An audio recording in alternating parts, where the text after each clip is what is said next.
This reading by Gordon Mackenzie.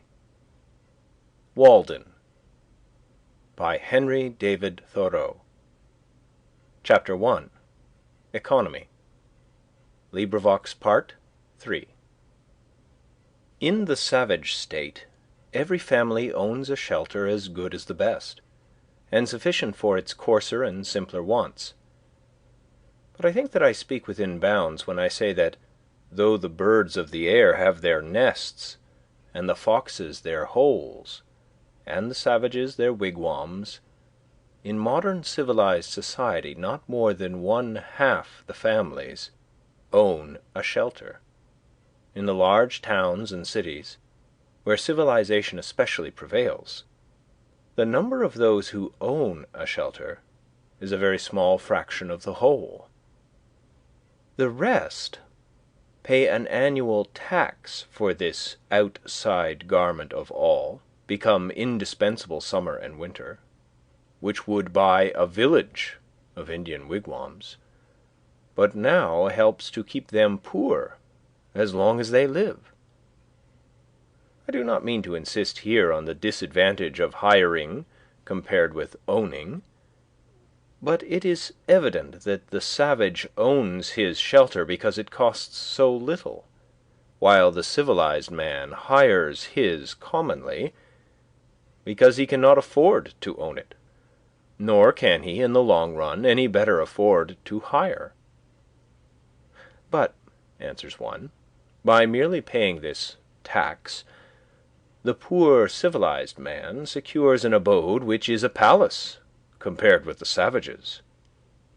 An annual rent of from $25 to $100, these are the country rates, entitles him to the benefit of the improvements of centuries, spacious apartments, clean paint and paper, Rumford fireplace, back plastering, Venetian blinds, copper pump, spring lock, a commodious cellar, and many other things. But how happens it that he who is said to enjoy these things is so commonly a poor civilized man, while the savage who has them not is rich as a savage?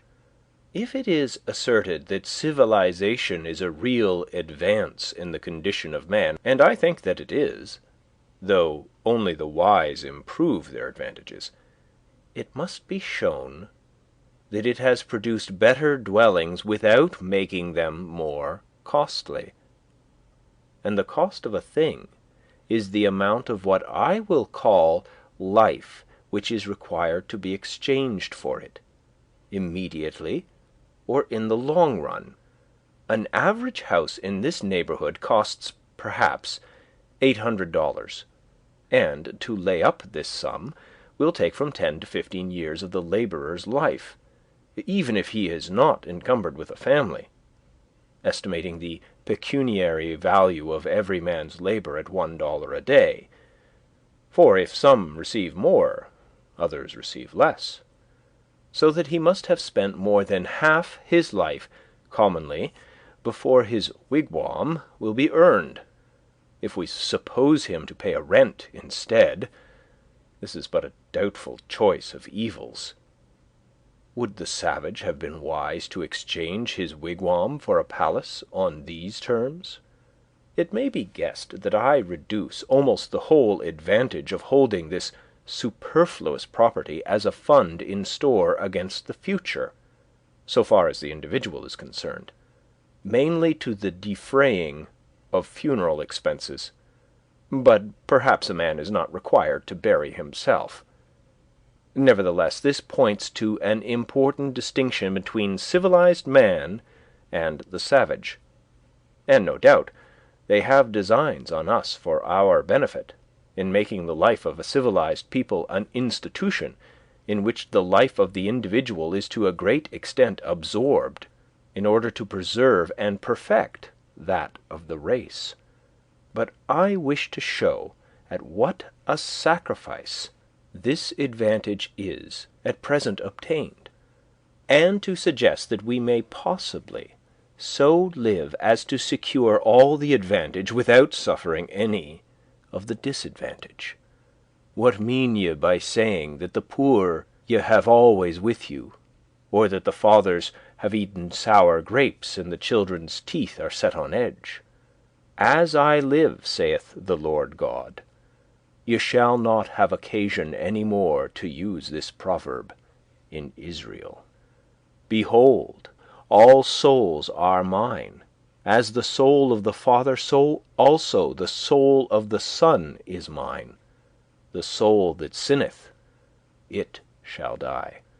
When I consider my neighbours, the farmers of Concord, who are at least as well off as the other classes, I find that for the most part they have been toiling 20, 30, or 40 years, that they may become the real owners of their farms, which commonly they have inherited with encumbrances, or else bought with hired money, and we may regard 1/3 of that toil as the cost of their houses, but commonly they have not paid for them yet. It is true, the encumbrances sometimes outweigh the value of the farm, so that the farm itself becomes one great encumbrance, and still a man is found to inherit it, being well acquainted with it, as he says.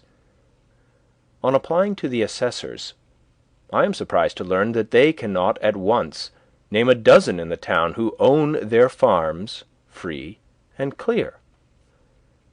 If you would know the history of these homesteads, inquire at the bank where they are mortgaged.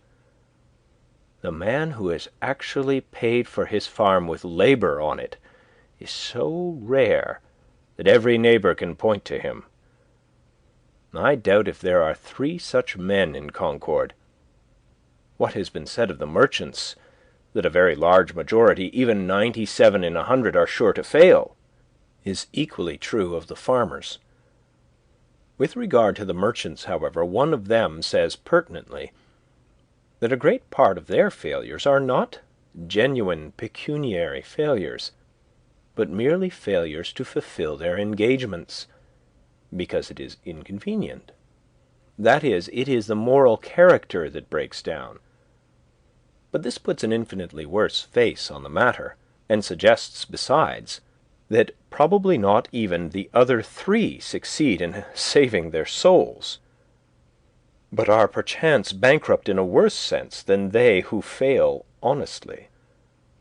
Bankruptcy and repudiation are the springboards from which much of our civilization vaults and turns its somersets. But the savage stands on the unelastic plank of famine. Yet the Middlesex cattle show goes off here with éclat annually, as if all the joints of the agricultural machine were suent. The farmer is endeavoring to solve the problem of a livelihood by a formula more complicated than the problem itself. To get his shoestrings, he speculates in herds of cattle. With consummate skill, he has set his trap with a hair spring to catch comfort and independence, and then, as he turned away, got his own leg into it.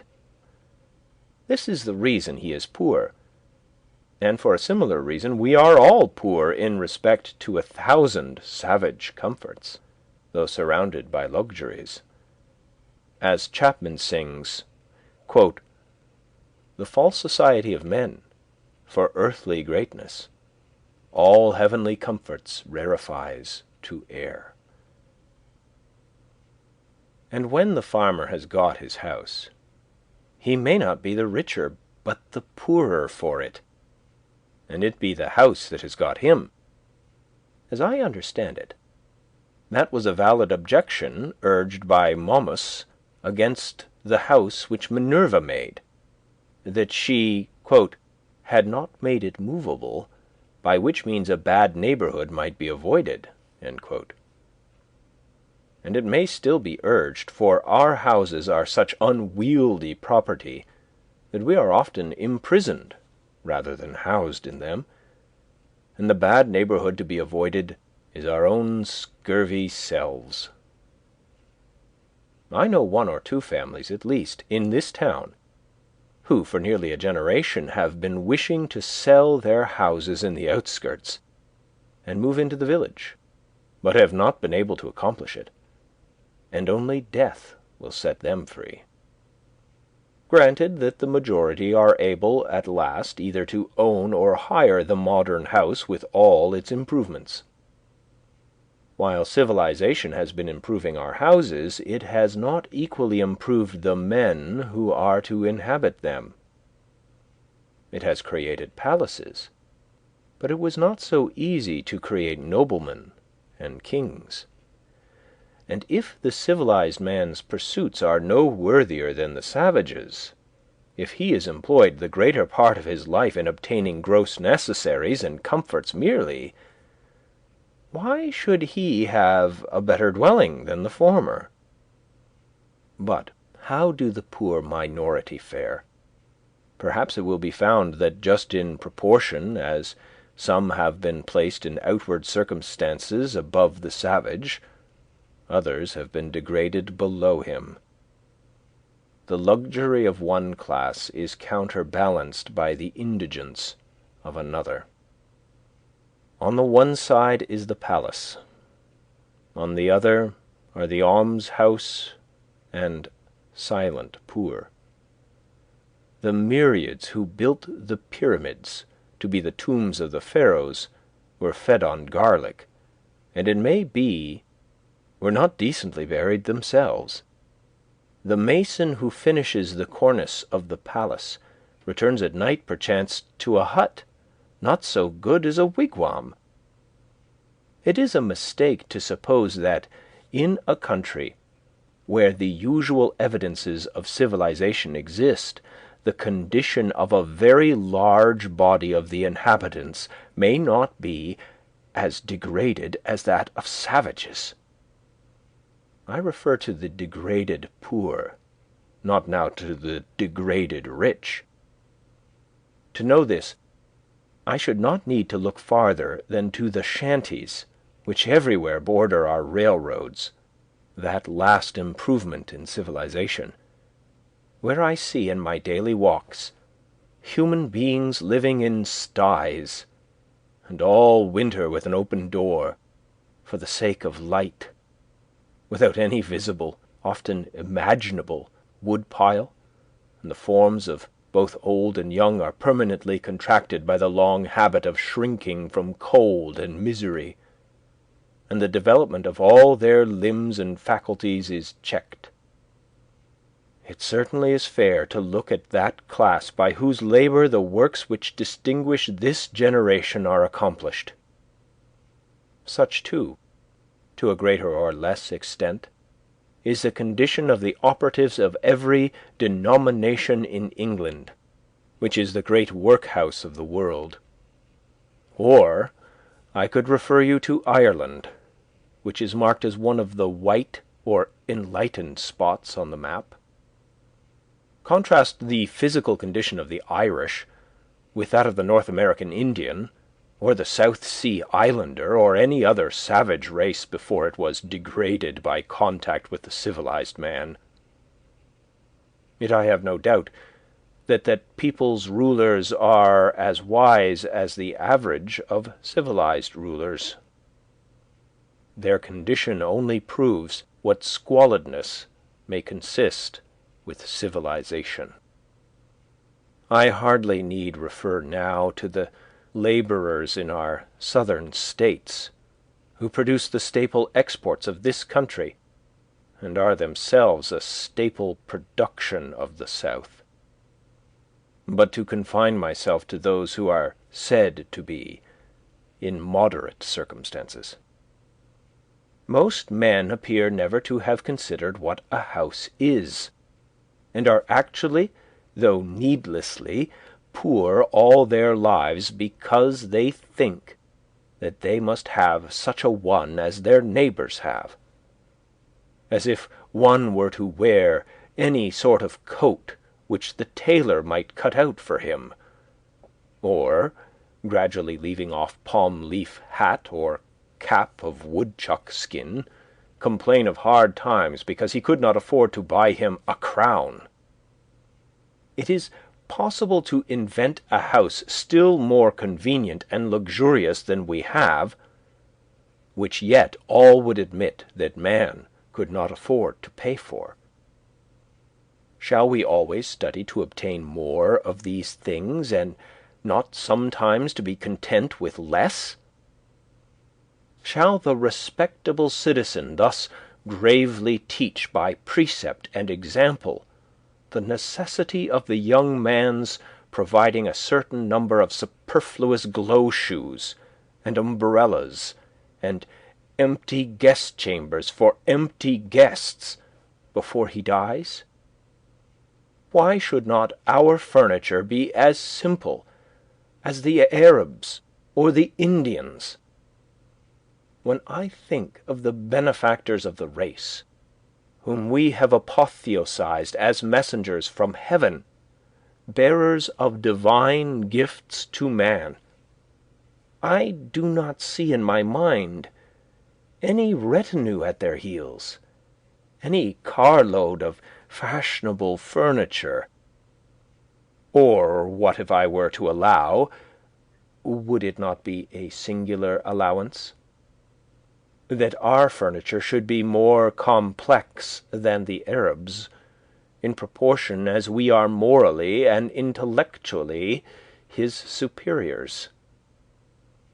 At present our houses are cluttered and defiled with it, and a good housewife would sweep out the greater part into the dust-hole, and not leave her morning's work undone. Morning work! By the blushes of Aurora and the music of Memnon, what should be man's morning work in this world? I had 3 pieces of limestone on my desk, but I was terrified to find that they required to be dusted daily, when the furniture of my mind was all undusted still, and threw them out the window in disgust. How then could I have a furnished house?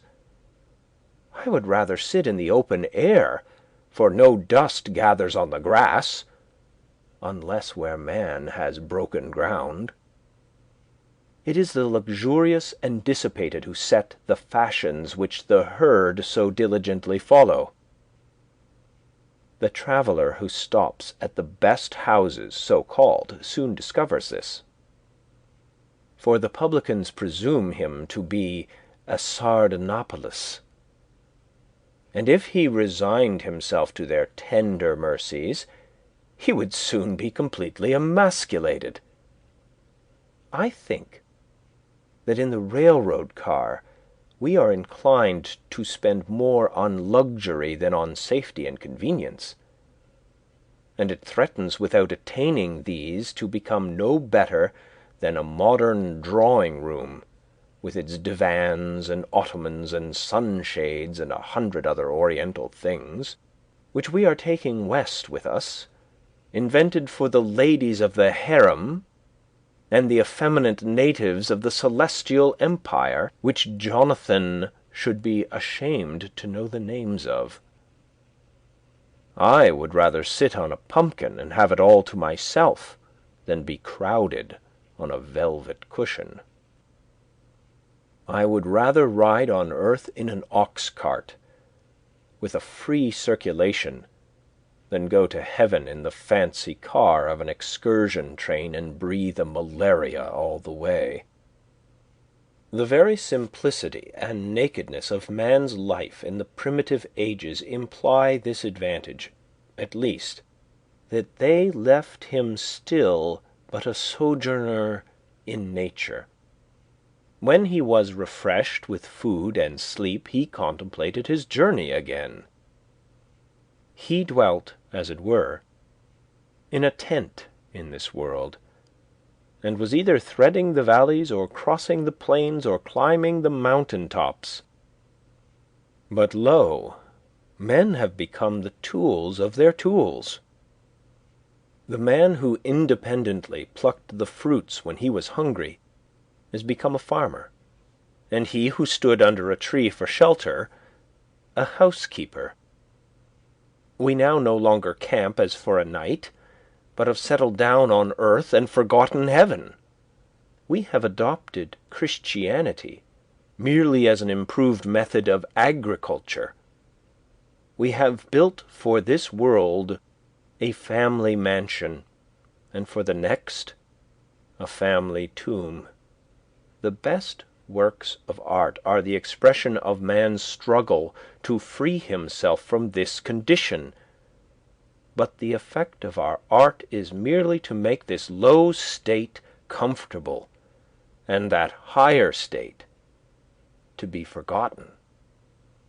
There is actually no place in this village for a work of fine art, if any had come down to us, to stand. For our lives, our houses and streets, furnish no proper pedestal for it. There is not a nail to hang a picture on, or a shelf to receive the bust of a hero or a saint. When I consider how our houses are built and paid for, or not paid for, and their internal economy managed and sustained, I wonder that the floor does not give way under the visitor while he is admiring the gewgaws upon the mantelpiece, and let him through into the cellar to some solid and honest, though earthy, foundation. I cannot but perceive that this so-called rich and refined life is a thing jumped at, and I do not get on in the enjoyment of the fine arts which adorn it, my attention being wholly occupied with the jump. For I remember that the greatest genuine leap due to human muscles alone, on record, is that of certain wandering Arabs who are said to have cleared 25 feet on level ground. Without factitious support, man is sure to come to earth again beyond that distance. The first question which I am tempted to put to the proprietor of such great impropriety is, who bolsters you? Are you one of the 97 who fail, or the 3 who succeed? Answer me these questions, and then perhaps I may look at your baubles and find them ornamental. The cart before the horse is neither beautiful nor useful. Before we can adorn our houses with beautiful objects, the walls must be stripped, and our lives must be stripped, and beautiful housekeeping and beautiful living be laid for a foundation. Now, a taste for the beautiful is most cultivated out of doors, where there is no house and no housekeeper. Old Johnson, in his Wonder-working Providence, speaking of the first settlers of this town, with whom he was contemporary, tells us that, quote, "They burrow themselves in the earth for their first shelter under some hillside, and, casting the soil aloft upon timber, they make a smoky fire against the earth at the highest side." End quote. They did not, quote, "provide them houses," end quote, says he, quote, "till the earth by the Lord's blessing brought forth bread to feed them," end quote. And the first year's crop was so light that, quote, "they were forced to cut their bread very thin for a long season," end quote.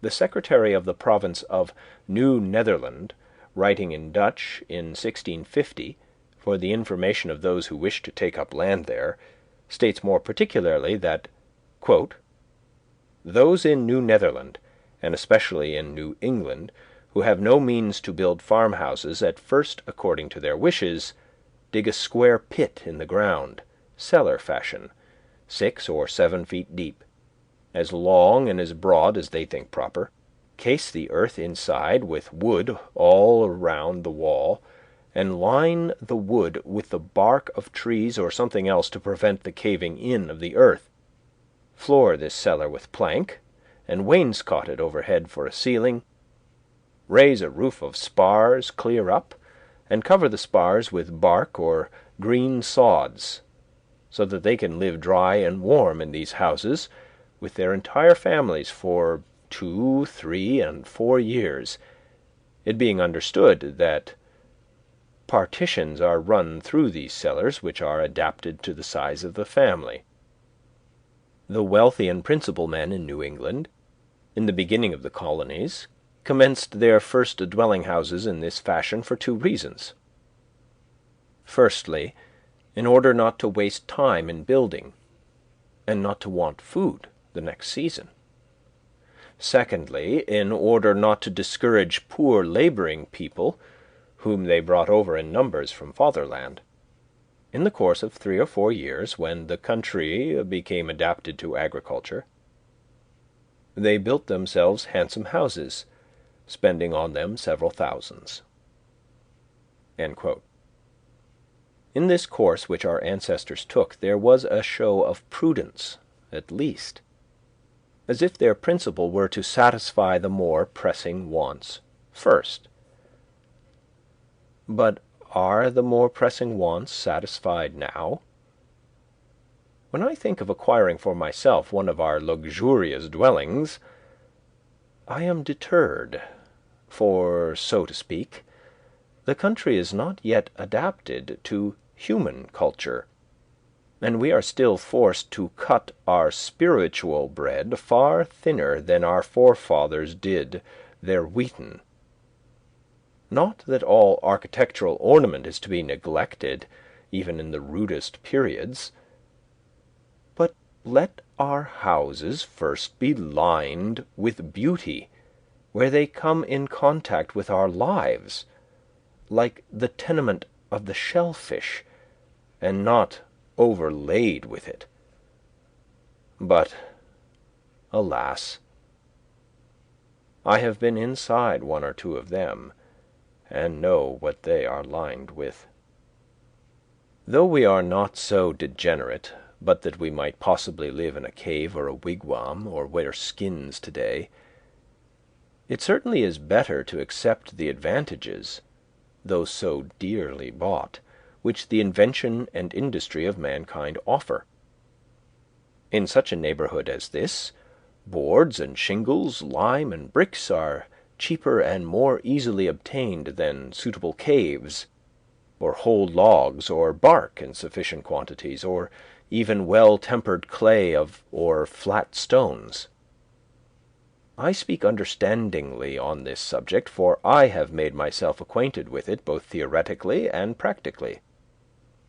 With a little more wit we might use these materials so as to become richer than the richest now are, and make our civilization a blessing. The civilized man is a more experienced and wiser savage. But to make haste to my own experiment. Near the end of March 1845, I borrowed an axe, and went down to the woods, by Walden Pond, nearest to where I intended to build my house, and began to cut down some tall, arrowy white pines, still in their youth, for timber. It is difficult to begin without borrowing, but perhaps it is the most generous course thus to permit your fellow man to have an interest in your enterprise. The owner of the axe, as he released his hold on it, said that it was the apple of his eye, but I returned it sharper than I received it. It was a pleasant hillside where I worked, covered with pine woods, through which I looked out on the pond, and a small open field in the woods where pines and hickories were springing up.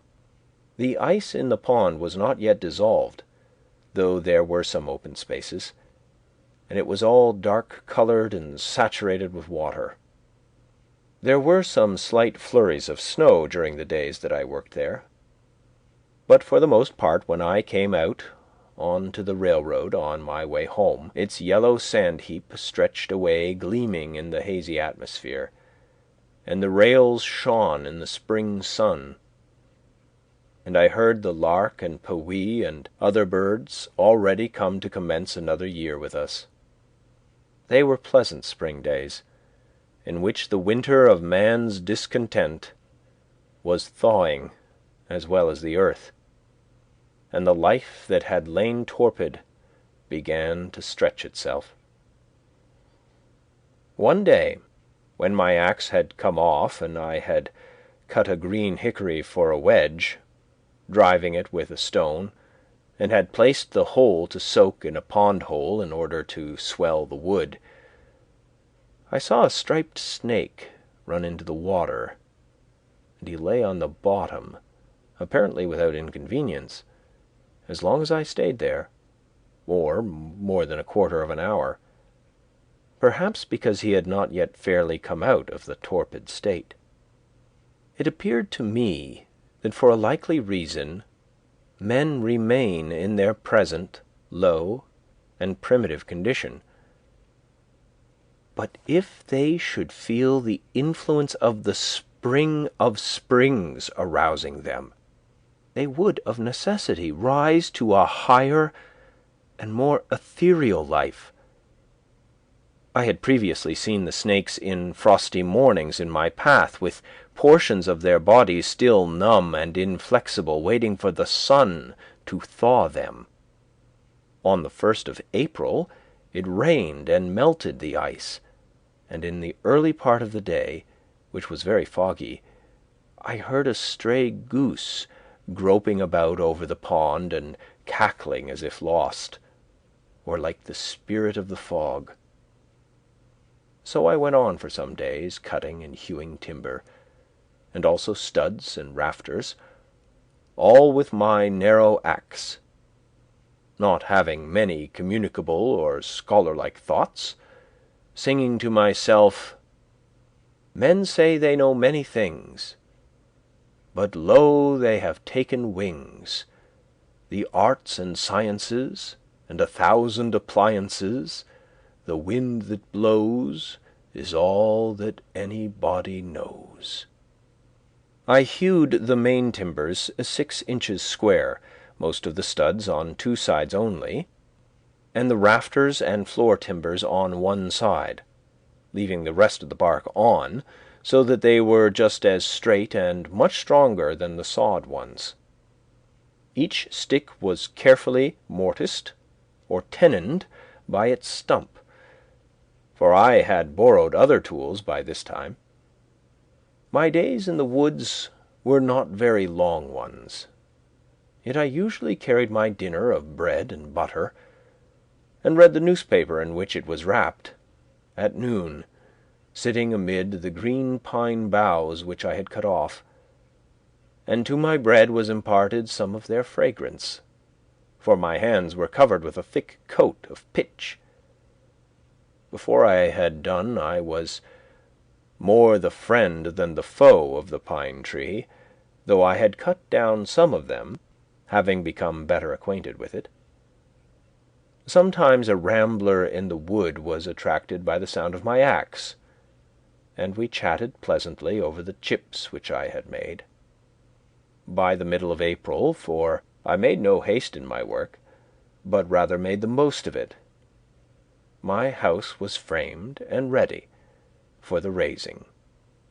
I had already bought the shanty of James Collins, an Irishman who worked on the Fitchburg Railroad for boards.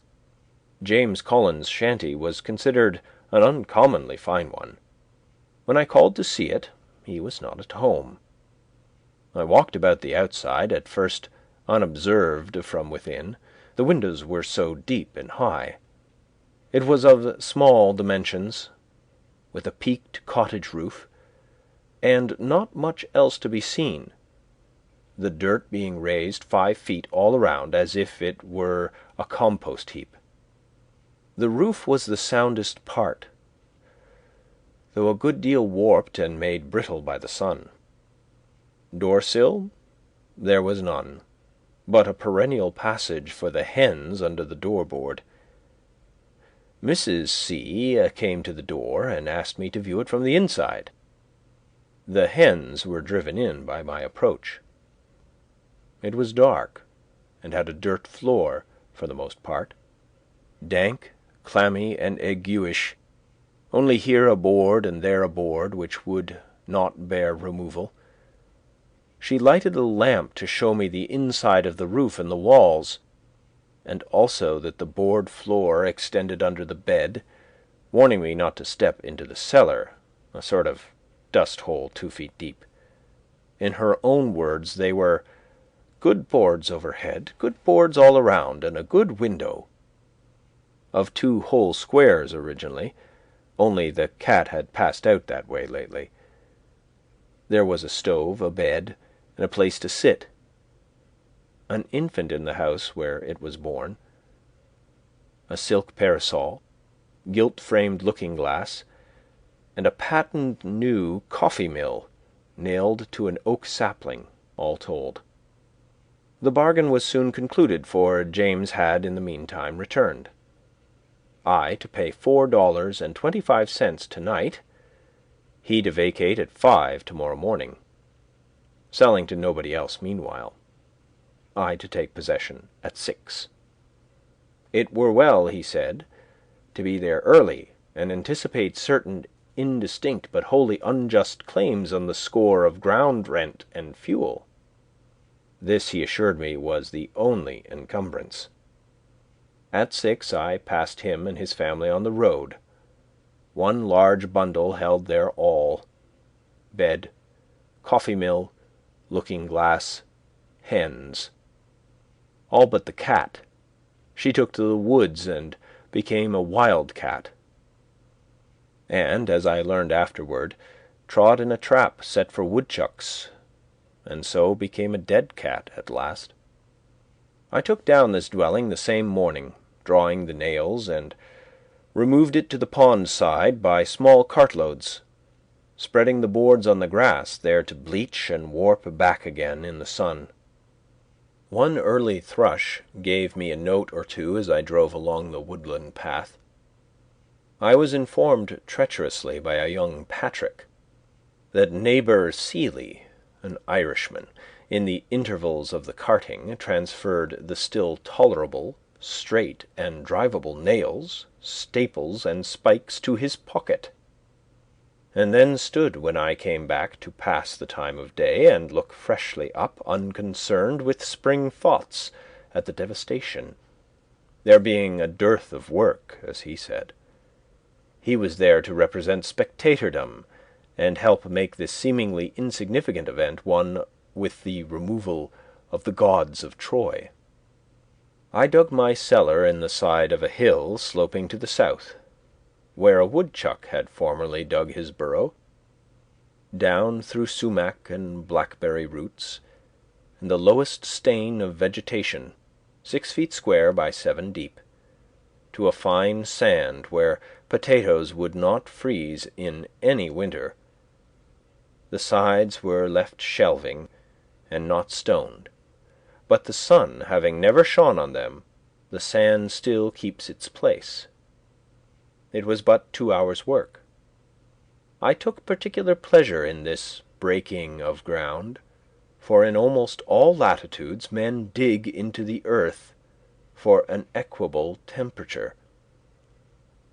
Under the most splendid house in the city is still to be found the cellar, where they store their roots as of old, and long after the superstructure has disappeared, posterity remark its dent in the earth. The house is still but a sort of porch at the entrance of a burrow. At length, in the beginning of May, with the help of some of my acquaintances, rather to improve so good an occasion for neighbourliness than from any necessity, I set up the frame of my house. No man was ever more honoured in the character of his raisers than I. They are destined, I trust, to assist at the raising of loftier structures one day. I began to occupy my house on the 4th of July, as soon as it was boarded and roofed, for the boards were carefully feather-edged and lapped, so that it was perfectly impervious to rain. But before boarding I laid the foundation of a chimney at one end, bringing 2 cartloads of stones up the hill from the pond in my arms. I built the chimney after my hoeing in the fall, before a fire became necessary for warmth, doing my cooking in the meanwhile out of doors on the ground, early in the morning, which mode I still think is in some respects more convenient and agreeable than the usual one. When it stormed before my bread was baked, I fixed a few boards over the fire and sat under them to watch my loaf, and passed some pleasant hours in that way. In those days when my hands were much employed, I read but little, but the least scraps of paper which lay on the ground, my holder or tablecloth, afforded me as much entertainment, in fact, answered the same purpose as the Iliad. It would be worth the while to build still more deliberately than I did, considering, for instance, what foundation a door, a window, a cellar, a garret have in the nature of man, and perchance never raising any superstructure until we found a better reason for it than our temporal necessities even. There is some of the same fitness in a man's building his own house that there is in a bird's building its own nest. Who knows but if men constructed their dwellings with their own hands and provided food for themselves and families simply and honestly enough, the poetic faculty would be universally developed, as birds universally sing when they are so engaged. But alas, we do like cowbirds and cuckoos, which lay their eggs in nests which other birds have built, and cheer no traveller with their chattering and unmusical notes. Shall we for ever resign the pleasure of construction to the carpenter? What does architecture amount to in the experience of the mass of men? I never in all my walks came across a man engaged in so simple and natural an occupation as building his house. We belong to the community. It is not the tailor alone who is the 9th part of a man. It is as much the preacher and the merchant and the farmer. Where is this division of labour to end? And what object does it finally serve? No doubt another may also think for me, but it is not therefore desirable that he should do so to the exclusion of my thinking for myself. True, there are architects so called in this country, and I have heard of one at least possessed with the idea of making architectural ornaments have a core of truth, a necessity, and hence a beauty, as if it were a revelation to him. All very well, perhaps, from his point of view, but only a little better than the common dilettantism. A sentimental reformer in architecture, he began at the cornice, not at the foundation. It was only how to put a core of truth within the ornaments, that every sugar-plum, in fact, might have an almond or caraway seed in it, though I hold that almonds are most wholesome without the sugar, and not how the inhabitant, the indweller, might build truly within and without, and let the ornaments take care of themselves. What reasonable man ever supposed that ornaments were something outward and in the skin merely? That the tortoise got his spotted shell, or the shellfish its mother-o'-pearl tints, by such a contract as the inhabitants of Broadway their Trinity Church. But a man has no more to do with the style of architecture of his house than a tortoise with that of its shell. Nor need the soldier be so idle as to try to paint the precise colour of his virtue on his standard. The enemy will find it out. He may turn pale when the trial comes. This man seemed to me to lean over the cornice and timidly whisper his half-truth to the rude occupants, who really knew it better than he. What of architectural beauty I now see, I know has gradually grown from within outward, out of the necessities and character of the indweller, who is the only builder, out of some unconscious truthfulness and nobleness, without ever a thought for the appearance, and what additional beauty of this kind is destined to be produced will be preceded by a like unconscious beauty of life. The most interesting dwellings in this country, as the painter knows, are the most unpretending, humble log huts and cottages of the poor commonly. It is the life of the inhabitants whose shells they are, and not any peculiarity in their surfaces merely which make them picturesque. And equally interesting will be the citizen's suburban box, when his life shall be as simple and as agreeable to the imagination, and there is as little straining after effect in the style of his dwelling. A great proportion of architectural ornaments are literally hollow, and a September gale would strip them off like borrowed plumes, without injury to the substantials. They can do without architecture who have no olives nor wines in the cellar. What if an equal ado were made about the ornaments of style in literature, and the architects of our Bibles spent as much time about their cornices as the architects of our churches do? So are made the belles lettres and the beaux-arts and their professors. Much it concerns a man, forsooth, how a few sticks are slanted over him or under him, and what colours are daubed upon his box. It would signify somewhat if, in any earnest sense, he slanted them and daubed it. But the spirit having departed out of the tenant, it is of a piece with constructing his own coffin, the architecture of the grave. And carpenter is but another name for coffin maker.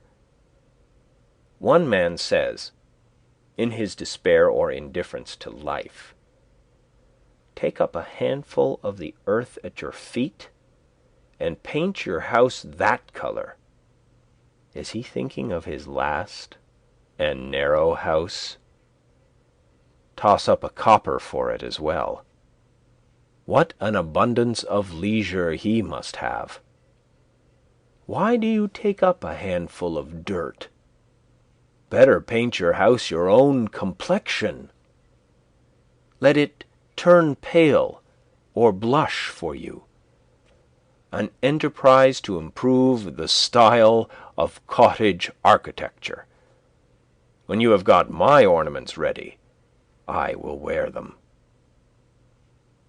Before winter I built a chimney, and shingled the sides of my house, which were already impervious to rain, with imperfect and sappy shingles made of the first slice of the log, whose edges I was obliged to straighten with a plane.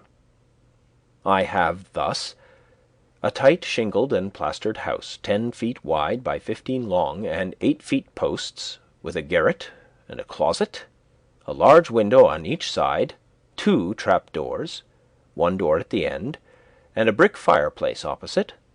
The exact cost of my house, paying the usual price for such materials as I used, but not counting the work, all of which was done by myself, was as follows, and I give the details because very few are able to tell exactly what their houses cost, and fewer still, if any, the separate cost of the various materials which compose them. Boards, $8, 3 cents plus, mostly shanty boards. Refuse shingles for roof sides, $4. Laths, $1.25. 2 second-hand windows with glass, $2.43. 1,000 old brick, $4. 2 casks of lime, $2.40. That was high. Hair, 31 cents, more than I needed. Mantle tree iron, 15 cents. Nails, $3.90. Hinges and screws, 14 cents. Latch, 10 cents. Chalk, 1 cent. Transportation, $1.40. I carried a good part on my back. In all, $28.12 plus. These are all the materials, excepting the timber, stones, and sand which I claimed by squatter's right.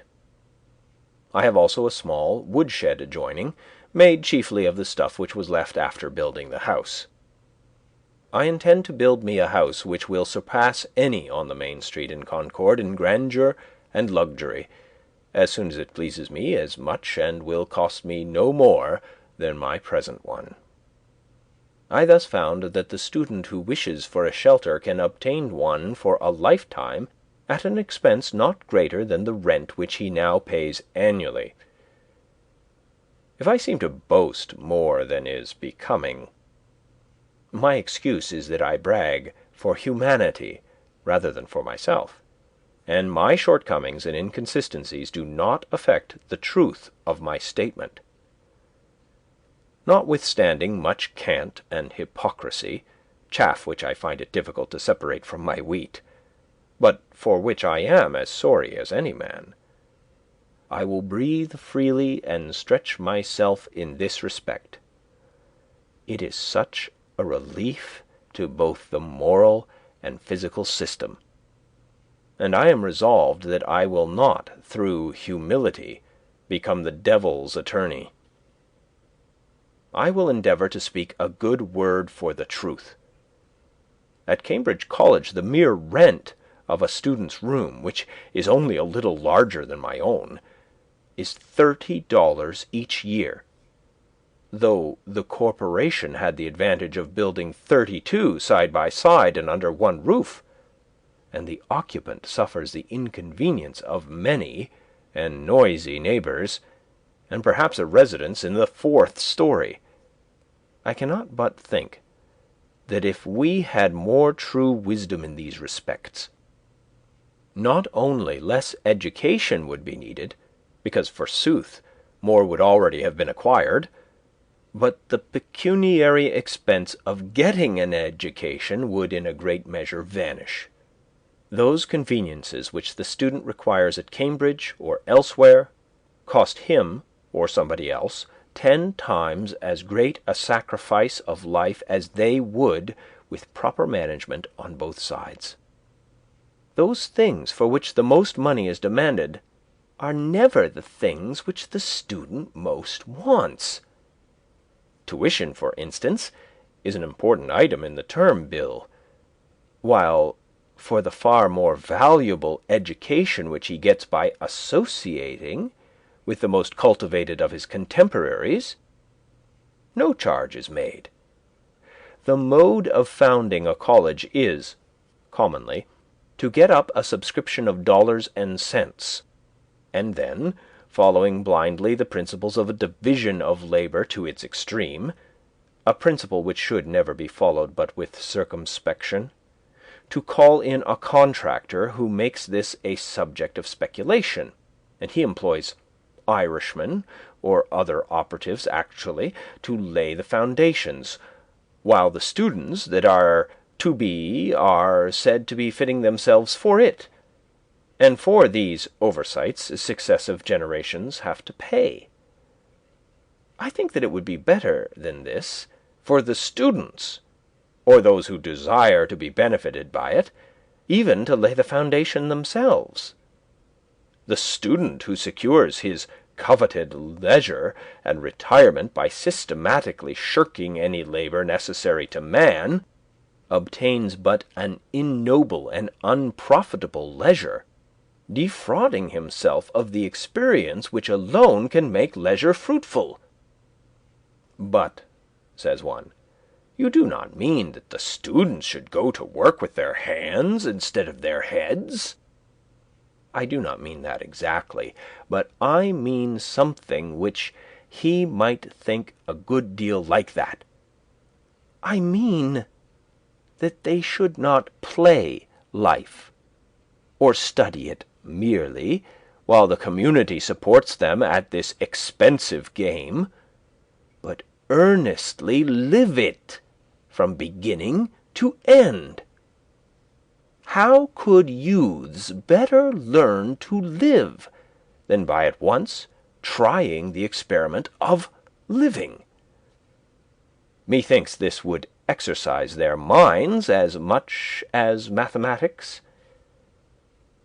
If I wished a boy to know something about the arts and sciences, for instance, I would not pursue the common course, which is merely to send him into the neighbourhood of some professor, where anything is professed and practised but the art of life, to survey the world through a telescope or a microscope, and never with his natural eye, to study chemistry, and not learn how his bread is made, or mechanics, and not learn how it is earned, to discover new satellites to Neptune, and not detect the motes in his eyes, or to what vagabond he is a satellite himself, or to be devoured by the monsters that swarm all around him, while contemplating the monsters in a drop